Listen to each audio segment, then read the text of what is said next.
บ่เก็บในขยะบ่ได้อายภูมิใจอีกมันบ่มีไปสิเอาหยังก็ยากเราบ่มี เคยมีคนมาดูถูกอยู่บ่นี่นักที่สุดในเจ้าของนะครับเขาเจ้าว่าอย่างนี้ครับคือจากติดกระทงลงทำดูถูกจากชาวบ้าน ไปได้ไปได้ ถูก ไป บ่อยู่ส้มถูก ไปได้เพิ่นจับอัน คือว่าซั่น จับเด้อ เพิ่นบอกเอาให้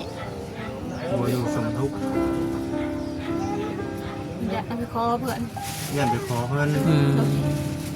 แต่ว่าเจ้าเคยไปขอเพิ่นบ่ บ่ขอให้ คนนี้เนาะ ก็บ่ได้ปากกันคน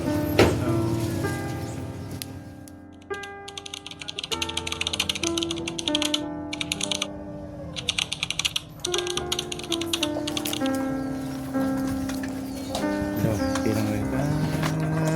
ทุกคุณทั้งเอ้ยเราพี่น้องเด้อเนาะแก่ขี้เหงื่อมาพี่น้องเอ้ยเนาะกะสีประมาณนี้แหละเอ้ยมาพี่เอามาพี่ดูหามาพี่ดูหามาเบิ่งพี่มื้อ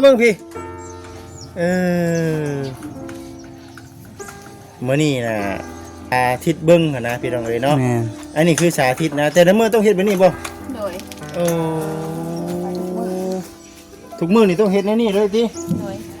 มื้อนี้น่ะเราอยู่เพื่อนอยู่พี่น้องเนาะแต่ว่าอันนี้คือให้เราสาธิตเบิ่งคืออันนี้น่ะเฮ็ดเอาเองบ่อันนี้น่ะ เราเอง เฮ็ดเอาเองเลย โดยเพิ่นก็จอดให้เพิ่นจอดให้ โอ้จ้างบ่จอดนี่ 20,000 20,000 จ้างจอดก็20,000 20,000 อันนี้เฮ็ดมาใส่หยังก็ ใส่ลูก ใส่ลูกพร้อม ใส่ลูกใส่พื้น พื้นก็ใช้ได้บ่นี่ ได้ เอออันนี้คือมื้อนี้ไปแล้วมื้อนี้ไปหาแล้ว บ่ได้ไปมันยาก บ่ได้ไปหามื้อนี้ โดย โอ้ ไปเงินแจกเขาเจ้า อันนี้เอามาแต่ตอนใดนี่ ได้เมื่อวาน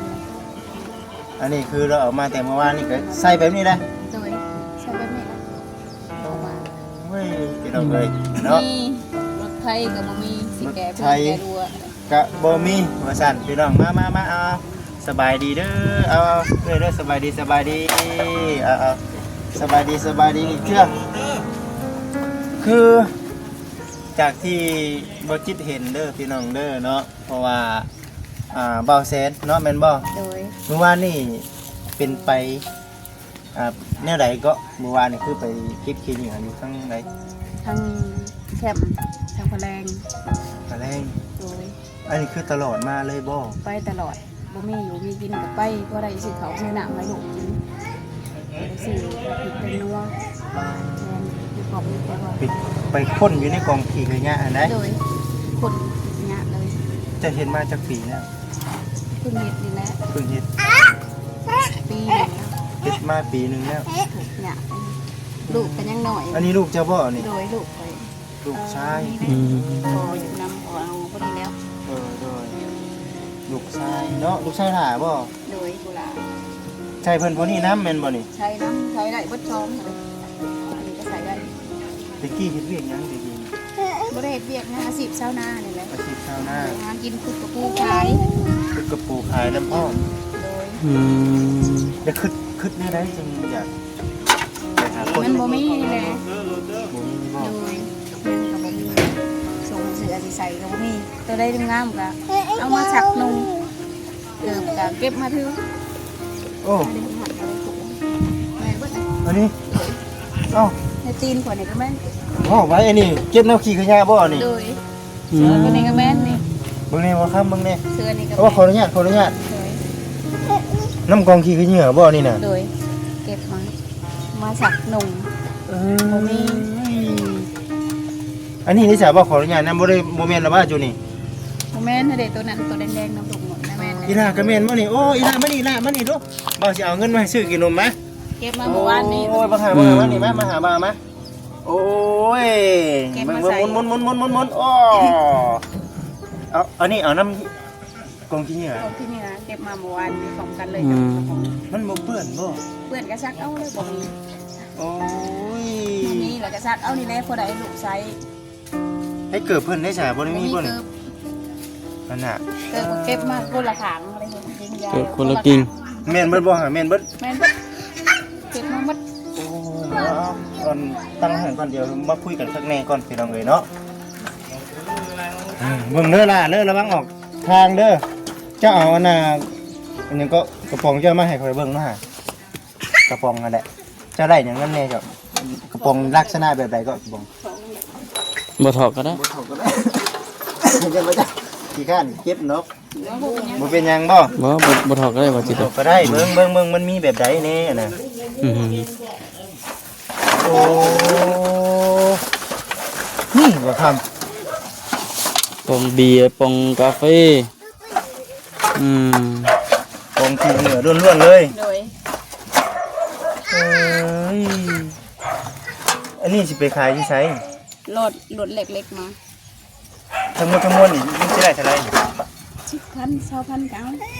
10,000 20,000พี่น้อง อืม เนาะโอ้ยเนาะเอาเนาะอันนั้นก็แม่นบ่อันน่ะ น้ กระตุกน้ำก็ไปเก็บมา ำโดยมาใส่น้ำ โอ้ยเนาะพี่น้องเนาะนี่คือให้เราสาธิตเบิ่งช่วงแรกๆนะแล้วก็สิขี่มาแบบนี้เนาะแม่นบ่ โดยที่มาแบบนี้นะลากพื้นแล้วก็ที่มาแบบนี้ โอ้พื้นบ่ พื้นกับลากมา อืม อยู่หลังของ แม่นเบิดเนาะของขี้เหนียวนี่เนาะเอามาแต่ของขี้เหนียวเลย โดยเกิดไว้ใส่เอามา อ่า ใส่ขี้เหนียว เสื้อผ้าหน้าแพรนี่แม่นเบิดเลยพี่น้องเอ้ยเนาะเป็นจังไดอันนี้ก็แม่นบ่นี่ทั้งนั้นก็แม่นโอ้ แมนเบิดแล้วมาแต่ คนจากขี้เหนียวมาพี่น้องเอ้ยเนาะ อืม นี่ไม่ได้คืออันเดียวกันได้นี่คนละกิ่งเลยได้นี่ คนละกิน ส่วนมากก็จะเป็นของทางเจ้าเองเป็นบ่ใช่นี่เนาะ โดยแถวบ้านจะคอยเอาไปถิ่ม อืม ถิ่มเลยมันพอใส่ได้ดังเก็บมาใส่เฮาบ่มี แต่เล็กน้อยนี่บ่มีเนาะ มีคือกัน มีบ่น่ะ เล็กน้อยก็มีมันเป็นคนน้อยเขาใส่บ่ได้ ตกแล้วบังตก จังใส่ให้ขู่ ลงกันได้อยู่ ขู่น้อยๆกันนะ บ่เป็นหยังบ่เป็นหยัง เอาไว้ลูกมันขาด คักแน่แท้นี่พี่น้องเอ้ยเนาะโอ้ยอันนี้เฮือนบ่ เลือด ปุ๊กแต่เฮิงแล้วอันนี้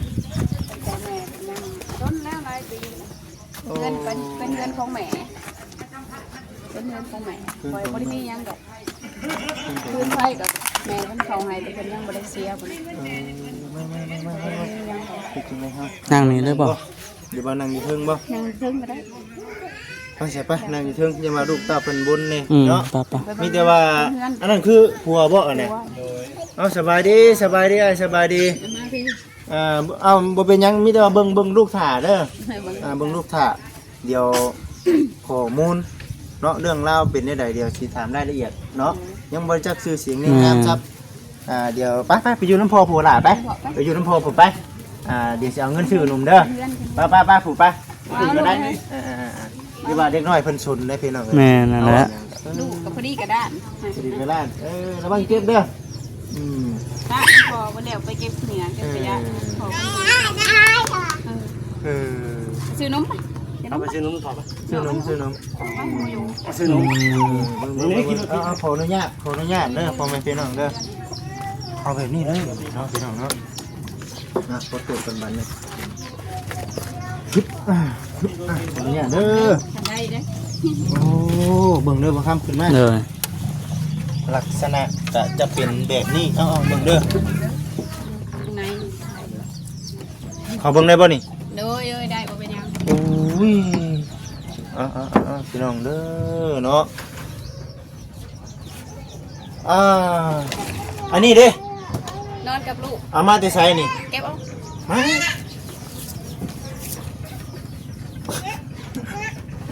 นี่ว่าจังซั่นจังซี่เด้อ โดย อันนี้นี่เก็บเอาน้ำอาณาของขี้เหงื่อบ่นี่ โดยเก็บเอาจากเหนือ แกใช้รถได้มา ใช้รถไทยยังมาเลเซียรถไทยยังมาเลเซียตอนนี้รถไทยเทแล้ว เห็นแต่โค้งมันน่ะเนาะเดี๋ยวสิถ่ายรอบๆให้กับพ่อแม่พี่น้องขี่เบิ่งเลยมันยังอันนี้เอาดึงมาเลยโอ้ยแม่นบ่บ่นี่ แมนก็โดย บ่ให้นะว่านี่เนาะมาแล้วดื้อที่นอนเราเลยบ่ให้เนาะ ตายเลยตามสบาย โอ้ หาย เก็บมาแต่กองขยะ เอามาแบบเป็นแผ่นเลย มาแล้วก็มาฝาดเป็นชาม อืม ขนมงอน อันนี้คืออีหยังอันนี้ ที่นอนนะ ที่นอนบ่ เลยแพร่มันขาดแล้วจะเอาไปทิ้งเขาจะ โอ้ คอยเล่นเราคอยเสียได้เราเก็บมานอน โอ้ย คอยจะปาดเอานี่มันจะปาด ปาดเอา ปาดเอากลับมาปูปาดอันนี้ช่องแผ่เลย เชื่อตัวเองบ่มีติอันนี้ก็แม่นคือกัน อันนี้ของเก่า ของเก่าพี่น้องเอ้ยเนาะแต่ว่ารุ่นล้วนนี่คือ เก็บเอา คิดมาเบิ่เลย เลย เออ ในโซมันนี้เก็บเอา เจ๋งอยู่บ่ทำแบบนี้ อ่า เอามุมกลางก็ได้ไป เดี๋ยว เนาะ นี้อ่ะ เดี๋ยวสิคุยกันคักๆก่อนเนาะบ่เป็นหยังบ่คำว่าแจ้งก็แจ้ง ได้อยู่ เนาะ อ่าอ่า ขออนุญาตบัดคำนำหลายๆเป็นไอน้ำในคือทางโซนนี้ก็ได้ท่านข้อเจ้าเขาคือทางเด้อเนาะร้อยทั้งร้อยอยู่ในเรือนชานนั่นเป็นมีแต่ของในกระยะแม่นบ่ เลยอันตัวมีก็มีตัวบ่มีก็มีอันตรงอันนี้ขยะ อันนี้ เลยตุกกว้างอันนั้นก็แม่น อันนี้ก็เก็บมาจาก อันนี้ก็แม่น โดยนั่นก็แม่น เอาแล้ว โดยลูกไปโรงเรียน ลูกยังเขาโรงเรียนอยู่ โดยถูกมีเด็กยังของเรียนอยู่ โอ้ บ่มีถุงใส่ไงนะจ๊ะเขาไปถิ่มแล้วเก็บมาสักเอาให้ลูกไปโรงเรียน เจ้าชื่อนี่ไหนก็ขออนุญาต ชื่อกวาด กวาด กวาด จักปีแล้ว 30 ขออนุญาตเด้อเนาะเอื้อยก็ได้เนาะก็ได้ กวาด เอ้ยกวาดเด้อพี่น้องเด้อเนาะเอ้ยกวาดเป็นจังไดเอ้ยผู้ซึกนี่ได้คิดนี่ได้จึงอยากไปเก็บในต่างประเทศ บ่มีนี่แหละทุกอย่างปางมองเขากินจนบ่มีหาเสากินเขาหาได้เลยก็ไปขายแล้วก็ไปซื้อเขาวโลกิน วิ 5,000 วิธีสุดท้ายเนี่ยบ่ โดยมันบ่มีทางออกพวกกับบ่อยู่ดีพวกกับเป็นพยาธิในกระดูก เราเป็นพยานบ่ผัวเจ้า โดยขออนุญาตนำเราเจ็บหำเป็นใส่ลงหำ เล่าไหน เราเงานักบ่ได้เราเจ็บนักบ่ได้ได้เจ็บนักแล้วเราเจ็บไปโรงหมอมากับ2-3เถื่อหาเงินกลัวกันอีกได้จากซื้อเขาวกินบ่มีถูกพ่อแม่ก็ตายไปเลยยังเหลือแต่สองผัวเมียนี่แหละอยู่นำกันเบิ่งกันนี่แหละสองผัวเมียเลย โอ้โดยพี่น้องเอ้ยบ่ได้ก็ว่าขออนุญาตนํพี่น้องเนาะผัวเรานี่ใส่ต้องหำเวียกนักที่ชุดบัดนี้ตกอยู่กับเจ้าบัด โดยยังปล่อยผู้เดียวหาเงินหาคำเราไม่จะคอยได้ไปเราเอาลูกเรา ให้เราน่ะเอาลูกเรา เล น่ะ ยเอาลูกไปนำกันกับไปได้อยู่เมื่อวานนี่คนเราไปน้ำหนุกนอน แต่เก่าก็ไปนำกันทิพรถได้ไปนำกันทำรังกัน รถถีบน่ะ2คันเนาะแม่นบ่ ถีบ2 คันเพิ่นเอาให้ ให้เอาให้ คนในบ้านนี่แหละเพิ่นเอาให้เราถีบเก่าเพิ่นเลยเพิ่นเอาให้แล้วไปแป้งเอา อืม มาขึ้นพอได้ขึ้นไปหันไปนี่กว่าย้างว่ะ โอ้ย ก็ได้ขี่เห็นเนาะ โดยพอได้ทีวันไหนจะไปแป้งเอาโกมเงินไว้ไปแป้งแบบ100,000-200,000เพื่อแป้งหมดจะได้โกมเงินไว้เก็บปอกกระป๋องมือละพอได้ก็เอาแป้งหมดมากขึ้นพอได้ให้ลูกไปโตมี เป็นจังได๋อายอยู่บ่เก็บในขยะ พอได้อายภูมิใจอีกมันบ่มี ภูมิ ไป ใจ จอยยังกะยาเราบ่มี เคยมีคนมาดูถูกอยู่บ่นี่นักที่สุดในเจ้าของนะครับเขาเจ้าเว่าอย่างนี้ครับคือจากที่กระทรวงดูทำดูถูกจากชาวบ้าน ไปได้บ่ไปได้บ่ ถูก ไป ผู้อยู่ส้มถูก เพิ่นบ่ได้เพิ่นจับมัน คือว่าฉัน จับเด้อ มันบอกเอาไว้ บัวอยู่สมทุกข์ อยากเอาไปคอเพื่อน ย่านไปขอเพิ่น อืม เดี๋ยวว่าเจ้าเคยไปขอเพิ่นบ่ บ่เคย คนนี้เนาะ เนาะของไอ้นุ่มนี่ ก็บ่ได้ปากกันเลยแล้วปล่อย เอาเขาก็สิบ่เว้าว่าแม่นไผเนาะ แม่ คือผู้ที่ว่าเราถูกคำดูถูกจากคนซะเนาะ เรามาแล้วมันต มันตาม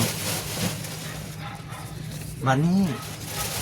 ไปเก็บอยู่ในกองขยะมาใช้นี่ได้แบบรู้สึกในไรอย่าง ดีใจเอาบริหลักของไฟ เวลาของไป โดยบริหลักของคนใดดีใจภูมิใจแต่คิดไปที่เอาไปเอาบริหลักของเพิ่นเอาไปเอาเพิ่นเอาบริ เอามาซักเนาะ เอามาสักมาใส่เอาก็ภูมิใจมันมีในกองขยะก็ได้ตัวใดที่เพิ่นบ่ได้ใส่เพิ่นถิ่มเอาใส่เป็นตุกเป็นบวกเก็บมาเลยเอาใบสองใบปล่อยหมวงค่ะมันที่ถุงหน่อยอยู่เลยหมดเลย เน้นมันเลยนี่ปีนึงแล้วจะเก็บกองขยะนี่ โดย มันก็ได้ของสะสมนี่หลาย โดย มุ่งมานนี่ก็แม่นบ่นี่ แม่น อืม แม่นกระผมก็เพิ่นให้มาก เคยไปคออยู่บ่น้ำชาวบ้านนะตั้งคนถามว่าเคยอยู่บ่ ดูเลยจะคอดอกมันบ่มีมันหันไปเพิ่นให้แล้วบ่ให้ระยะ ไปให้นะเอา ที่ทำที่เพิ่นดูถูกก็มันเจ็บเลย โอ้ ขนาดเพิ่นคนมีเฮาไปหยังก็ไอ้เพิ่นยังบ่อยากบอกนำเลย โอ้ อืม เพิ่นมี แต่ว่าเฮือนนี่เป็นเฮือนเจ้าเอง โดย ดินเจ้าเอง กินตัวเองเพื่อนตัวเอง มูลมังแม่ เขาแม่ข่อย โอ้หอดทางคนเลยบ่ แม่นเอาทาง มาอยู่น้ำผัวมาอยู่น้ำบ่ ผัวมาอยู่นั่น ผัวมาอยู่น้ำพี่น้องเนาะมาอยู่น้ำแบบบ่แข็งแห้งซ้ ผัว ำยาดิยาดิ บ่มี ยาก็บ่มี บ่มี บ่ได้ บ่ ไป ได้ รั สู ก บ ษา ยังไม่ได้กินยังยาก็บ่ได้สักไปปัวมาแล้วแบบมันก็เข้าก่อนว่าเพิ่นเฮ็ดเวียกนั่งแล้วมันสิเพิ่นเพิ่นแบบอันแบบนี้อ่ะไปปัวก็เบิดเงินเป็นรายละ บัดเข้าเจ้าได้ซะครับ เขาหอยแบบอันเนี้ยหอยไปอันแกดินนะเจ้า แก่ดิน โดย แก่แบบใด พระเจ้าจ้างเป็นขลดไปขุดใส่รถมาให้กระเจ้า อันนี้เด้พี่น้องเนาะเอายื่นให้เบิ่งเลยอัน เขา นี้ นี่นะ เหือแห้งเราเด้อพี่น้องเด้อเนาะเหือแห้งเราไปรับจ้าง เก่งได้นี่พี่น้องเนาะบ่คิดว่าเรา เป็น เก่ง ผู้หญิงเนาะ แม่ 14รถไปกับผัว โอ้ไปกับครัว รถไทยเด้ ไปกับผัว อืม เขากันสวัสดเลยกันสองคนคนเนี้ย เขานี่บ่ 14รถ 14รถได้เครื่องโชค โดย เป็นข้าวสารพี่น้องให้น้อง เมื่อตัวนี้แหละก็บ่มีกินบ่มีเขากิน บ่มีกิน โดย เคยเบิดอยู่บ่เขาอ่ะ เคยหมดบ่มีเขา มันเบิด แต่ ได้เฮ็ดได้บ่ หาพุดกระบูไปแลกเอาพุดเขียดไปแลกน้ำไม้ไปแลกเอามันหายถ้วยหนึ่ง2ถ้วยกับมาม่าพอได้ให้ลูกกิน โอ้ยห่ออยู่บ่เอ้ยกวน บ่เคยพอมันจะสูง คือว่าใช่เป็นยังคือว่าบ่ชอบ เราบอกมีเราก็สูงส้นท่อกับจะไฟที่หายเอา เอาแน่น บ่ อน หาเอง โดยไปพ่อหมูกับบ่หายดอกขนาดนั้นก็เพิ่นยังบ่ตามเลยเราบ่มี เอาไว้ลงไว้ สู้ๆกันนะเอ้ยเนาะสู้ๆกัน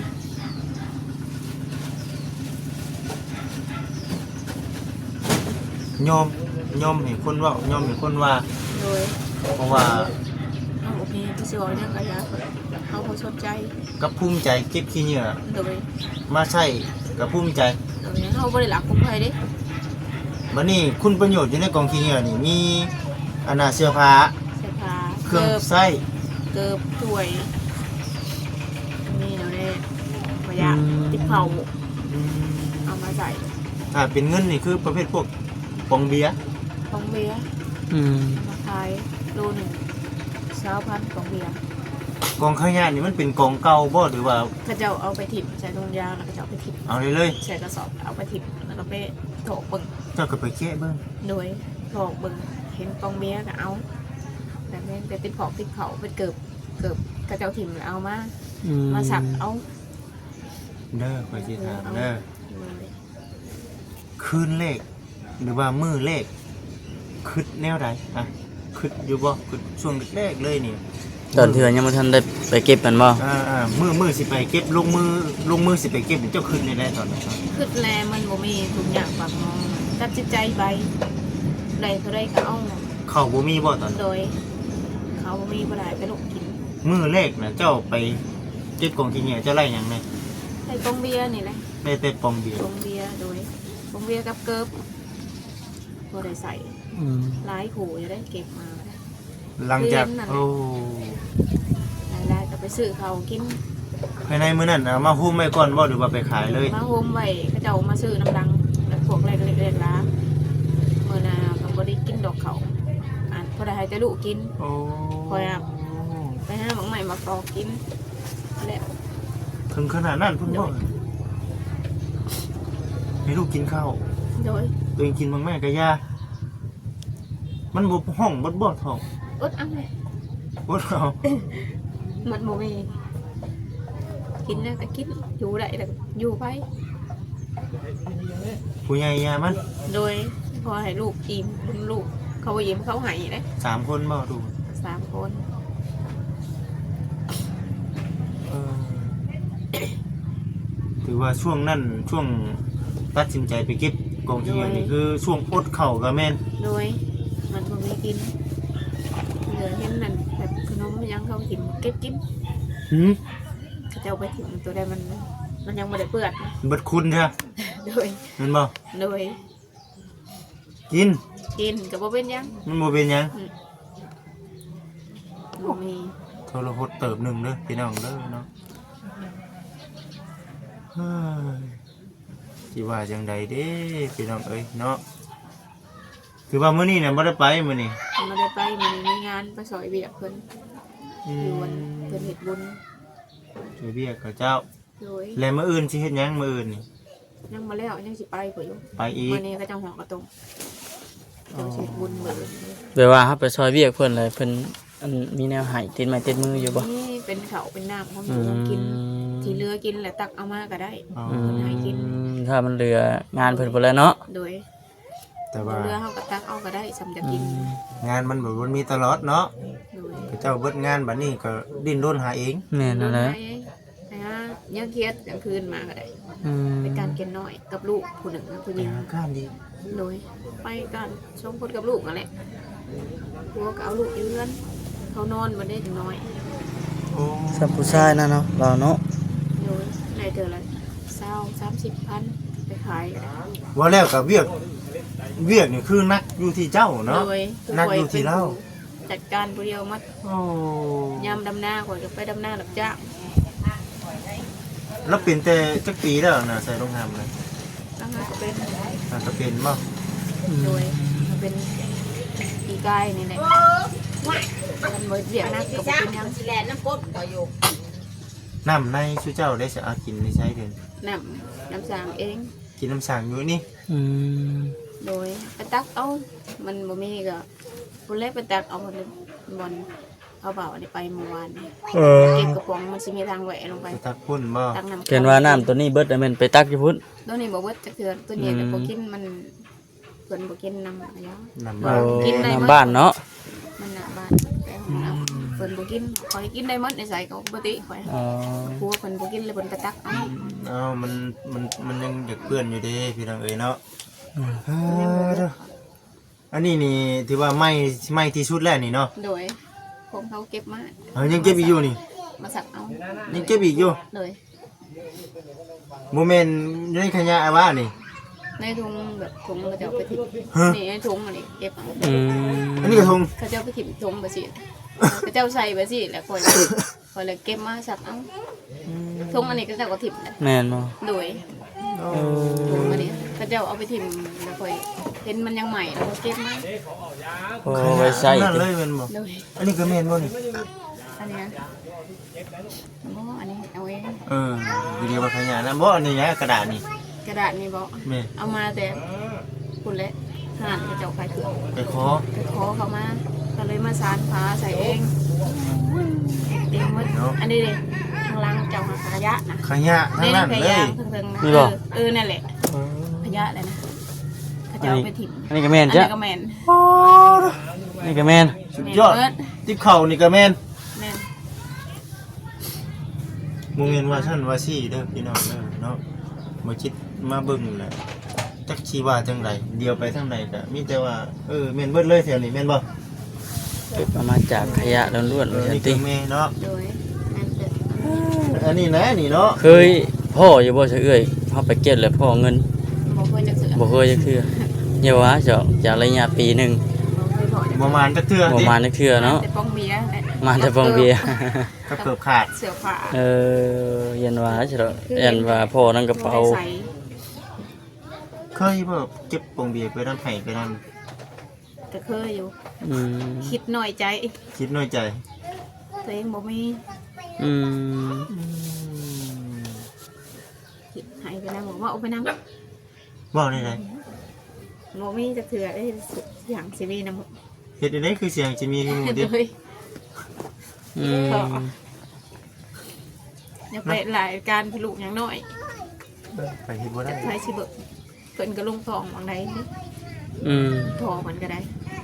ใส่สโลมยังเป็นหนี้ก็จะเอาอยู่แล้วนี่ นี่เท่าไหร่ 100,000 เป็นนี่แสนหนึง โดยแจ้นหาใส่น้ำเกลือนะ โอ้ อันนี้คนในบ้านเนี่ยกุดกระบอกกระปูแบบคลายเดี๋ยวไปใส่เพื่อนอันนี้เพื่อน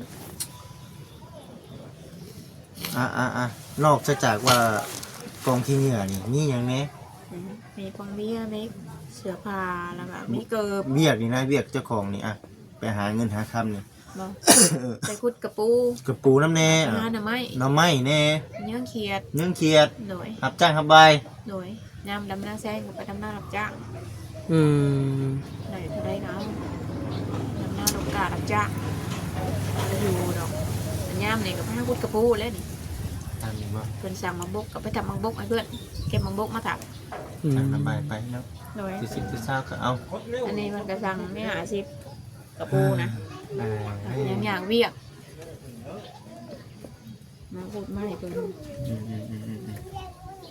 มันกับบริมีจะกินดอกแต่ละมื้อกับ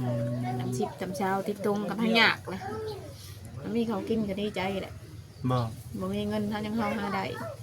เขากินหมดที่หาใช่จะไปซื้อเพิ่นกับแพงชอมหนึ่ง7-8 แสนเพื่อจะได้เงิน7-8 แสนมากกับพ่อแห้ง พอแห้งพอแห้ง ขายยาลูกเป็นยังบ่มีเลย เอาขายาสบู่สิหุบกับบ่มี บ่ได้มีบ่สบู่อ๋อก็แต่ง10,000กับบ่มี อันที่แผลเห็นน่ะ เงินเพิ่นเอาให้ประวานซื้อมาจากเสื้อผ้า อืม นี่อันนี้ คุยกันมาด้วยเป็นอะไรเนาะจำเป็นที่สุดตอนนี้ต้องการหยังตอนนี้มันสำคัญเลยตอนนี้ เขา เข่าบ่ โดย สำคัญที่สุดเลย โดย อ๋อเรื่องเข่าเนาะ เมื่อหนึ่งบ่มีกิน เกลือไปไหนไปนู่นนี่มีอยู่บ่นี่ นี่แบบพอได้ใส่อยู่ พอได้ใช่เนาะตัวนี้มันแบบของย่อยเด้ แม่ เอาซื้อ เครื่องน้อยว่าซั่นซะ เครื่องหน่อย คือเข่านะหัว พอสวยเนาะ ข่ เกลือไป ไว้ เกลือ อยู่ มา เอาไปให้เป็นนัวกับทงละเช้าเผื่อจะได้ก็เช้ากับบ่ได้หาย พี่น้องเอ้ยเนาะปลาคือสิประมาณนี้เนาะมาครับเนาะเบิ่งบ่จิตเองก็บ่มีบ่ได้ซื้อของต้อนซ้ำมื้อนี้นั่นเบิ่ง